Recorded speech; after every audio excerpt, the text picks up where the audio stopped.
Hamlet, Act 3, Scene 1, Action.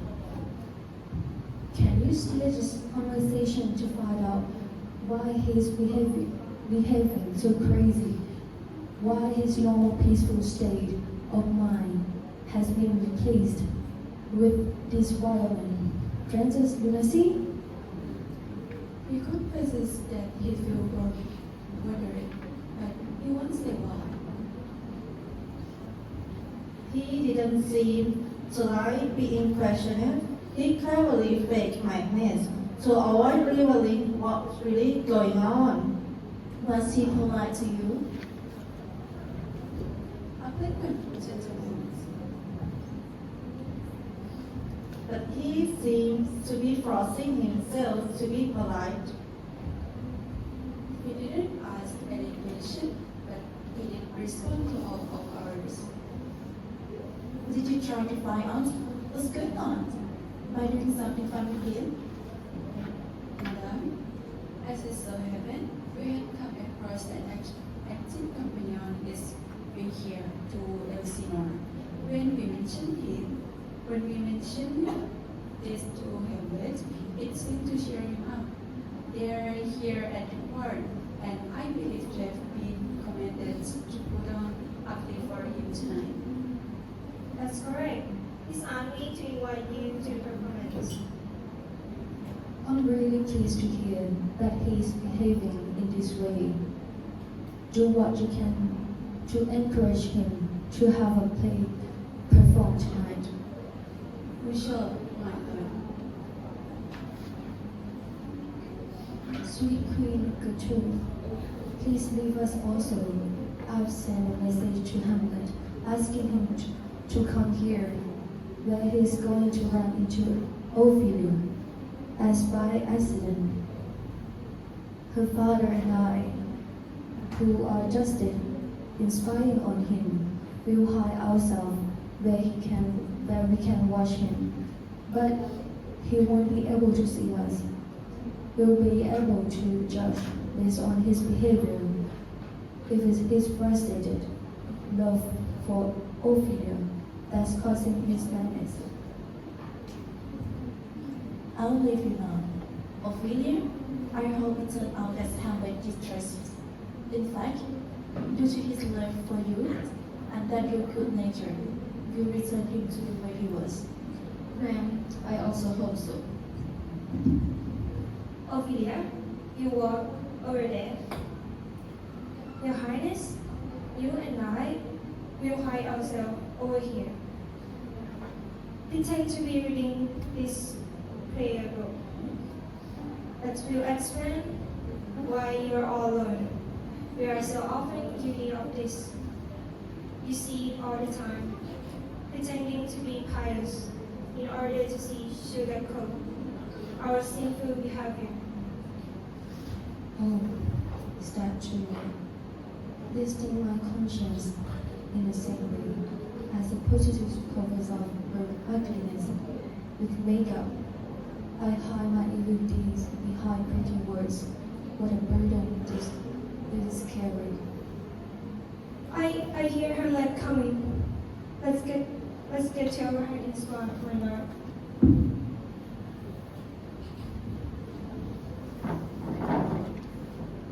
To be or not to be, that is the question. Is it more noble to put up with all the difficulties that fate throws away, or to fight against them, and in fighting them, put an end to everything? Day is like sleeping, that's all. A kind of sleep that ends the countless heart touches and suffering that are part of life. Now, there's something to be decided to die, to sleep, and during this sleep, maybe we dream. But that's the problem. in that sleep-like day, when we finally been released from his painful life, who knows what dreams we have? That's enough to make us hesitate, to keep on suffering and to put up with horrible existing for so long. Otherwise, who would put up with the slaps and insults we endure over time? The wrongs done to us by the powerful, the arrogance of proud men, and the heartaches of reject love, the buried gratitude in the courts, the rudeness of bearing cracks, and the offenses dished out by unworthy people that we pitilessly accept, when we could just settle our account with God by using a dagger on ourselves. Who would carry these heavy burdens, grunting and sweating under an exhausting life? If it weren't for the fear of something worse in the afterlife, that unknown country from whose burden nobody ever returns, this fear bewilders us and makes us prefer the troubles we know rather than run of the trouble we don't know. In the end, contemplating in the afterlife makes us cowards, and the bright color of our bravery is turned pale by our contemplation, and our ambitious plans get put on hold by thinking about this, and in never being executed. But quiet. Now here's the beautiful Ophelia. Hello, my dear. Please remember me in your prayers. Hello, my lord. How have you been all this time since I have seen you last? I've been good, thank you, dear. My lord, I have present you gave me that. I have been wanting to return to you for a long time. Please take them. No, I never gave you anything. My lord, you know very well that you did. And when you gave them to me, you spoke a sweet word. It's made them even more precious. But now that your sweetness has disappeared, take them back to a good person. Expensive gift lost their value, then the giver become meat. Here, take them.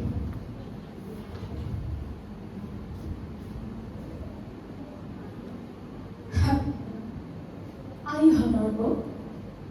My lord, Are you beautiful? what do you mean? That if you're honorable and beautiful, then your honor should not be associated with your beauty. What better association can there be than between beauty and honor, my lord? You're right. They are in business together, but it's more likely that your beauty will corrupt your honor than your honor will resent your beauty once. This seems absurd, but now all you have to do is look around, and you will see that it's true. I did love you once. Indeed, my lord, you made me believe you. You shouldn't have believed me. Our good intentions can't overrule our natural immoral nature. I never loved you. Then you certainly fault me. You should go live in a convent for nuns. Why bring more sinners into the world? I am a reasonable good person, but I could confess to such things that it would have been better if my mother had never given me birth to me. I'm proud, revengeful, ambitious. I've got more evil ideas than I can count, more than I can even imagine or have time to carry out. Why have more people like me running around? We are hoodlums. Don't believe any of us. Go live in a convent. Where's your father? At home, my lord. Then lock the door, so he only be able to add the food in his own bowl. Goodbye. Oh God, help Hamlet. Dear, if you get married, I give you this cross for a wedding present. No matter how faithful you are, no matter how pure and honorable, you won't escape getting a bad reputation. Go live in a convent. Go and goodbye. And if you really need to get married, marry a fool.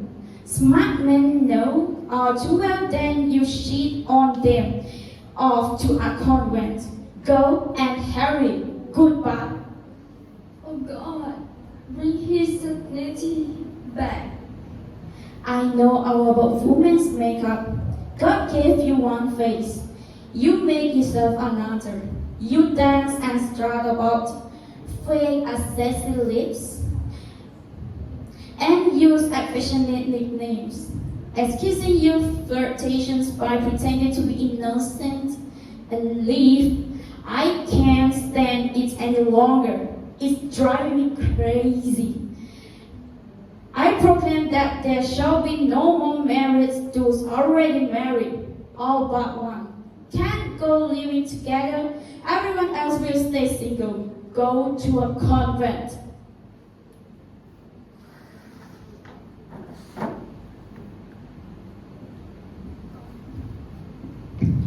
Oh, his wonderful mind is gone. He used to have a gentleman manner, a scholar mind, and a soldier mind. He was expected to become the best in the land. He set a fashion, and everyone copied his behavior. All eyes were on him. How far down he had sunk, and I, the most distressed and pitiful woman, having tasted the sweetness of his romantic promise. My sweetness this novel, sharp mind juggling like harsh. On of Tunville, I see what was once the unequal perfection of youth, now ruined by madness. Oh, my heart is breaking to have known him then and to see him now. Love? That's not his problem. What he's saying, though is one letter rambling, were not a words of a madman. He's keeping something painted out inside that is causing his distress. I'm not afraid his disclosure would be dangerous to pretend that from happening. I've decided he should go to England immediately for the stated purpose of collecting an annual payment, which they owe us, perhaps a sea voyage, and different environment. We'll get rid of this startling matter that he's obsessing over. What do you think? It's a good plan, but I still believe because of his grief stem from ocular rejection. Hello, Ophelia. You don't need to tell us what Lord Hamlet said. We heard it all. My lord, do ask you, please. But if you think it's appropriate, get Hamlet to go to see his mother alone after the play. Let her try to discover the source of his grief. Tell her to be very stern with him. I'll hide where I can overhear the conversation. If she can't discover what's going on, send him to England or confine him wherever you think best. It shall be so. We should keep an eye on Hamlet's state of mind because he is powerful